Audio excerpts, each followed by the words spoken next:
YCP social media సైకోలకు ఉచ్చు బిగుస్తోంది. వర్ర రవీంద్రనాథ్ రెడ్డి ఇచ్చిన సమాచారంతో సోషల్ మీడియా సైకోలను పోలీసులు గుర్తించారు.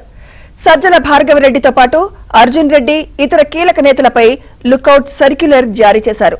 ప్రత్యేక పోలీస్ బృందాలను కూడా నియమించారు.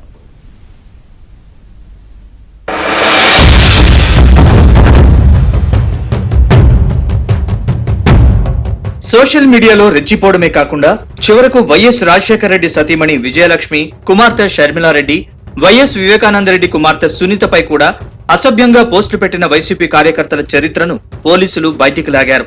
వర్రా రవీంద్రనాథ్ రెడ్డిని కడపలో అరెస్ట్ చేసిన పోలీసులు స్టేట్మెంట్ ఆధారంగా సోషల్ మీడియా గుట్టు విప్పేందుకు సన్నద్దమయ్యారు.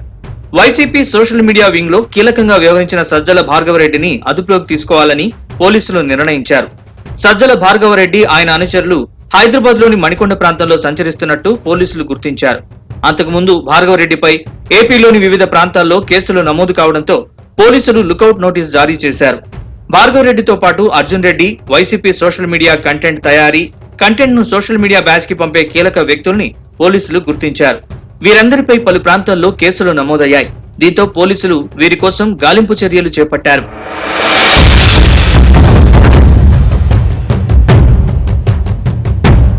పీసీసీ అధ్యక్షురాలు షర్మిల కూడా తనపై పోస్టులు పెట్టించింది జగనే అని వ్యాఖ్యానించారు. వైసీపీ సోషల్ మీడియా సైకోలు పెట్టిన పోస్టులు తననెంతో మానసిక క్షోభకు గురి చేశాయన్నారు. వీరందరిపై చర్యలు తీసుకోవాల్సిందేనని డిమాండ్ చేశారు. జగన్మోహన్ రెడ్డి గారు బాధితురాలి నేను కాబట్టి చెప్పగలుగుతున్నా, ఇటీవల కాలంలో గత కొన్ని సంవత్సరాలుగా ఒక సైతాను సైన్యం వైసీపీ ఏర్పరచుకుంది. మీకు ధైర్యం ఉంటే ఎదురుగా వచ్చి మాట్లాడాలి తప్ప ఇలా తెర వెనక ఇంత నీచంగా మాట్లాడడం ఎథికలీ వెరీ రాంగ్. అసలు ఎవరైనా ఈరోజు మహిళలు రాజకీయాలలో ఉండాలి అంటే భయపడే పరిస్థితి కల్పిస్తున్నారు. కుటుంబాలలో కమెంట్లు చదవకండి అని మేమే చెప్పాల్సిన పరిస్థితి వస్తుంది.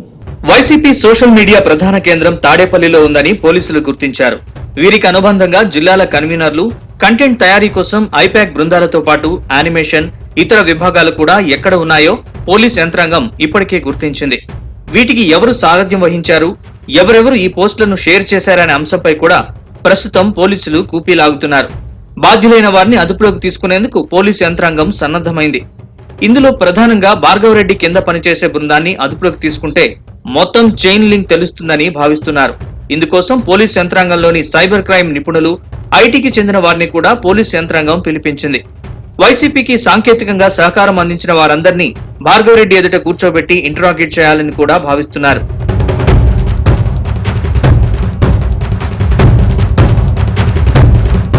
వర్రా రవీంద్రనాథ్ రెడ్డి ఇచ్చిన స్టేట్మెంట్ లో ఉన్న 30 మంది ఎక్కడున్నారు, ఏ ఐడీలతో ట్విట్టర్ ను హ్యాండిల్ చేస్తున్నారనే వివరాల్ని పోలీసులు సేకరిస్తున్నారు. ఇందులో ముఖ్యమైన వారికి నోటీసులు ఇవ్వాలని పోలీసులు నిర్ణయించారు. భార్గవరెడ్డిని అదుపులోకి తీసుకునేందుకు 5 ప్రత్యేక పోలీస్ బృందాల్ని పోలీస్ ఉన్నతాధికారులు నియమించారు. హైదరాబాద్, ముంబై, బెంగళూరు, ఢిల్లీలో కూడా ఈ బృందాలు ప్రస్తుతం గాలిస్తున్నాయి.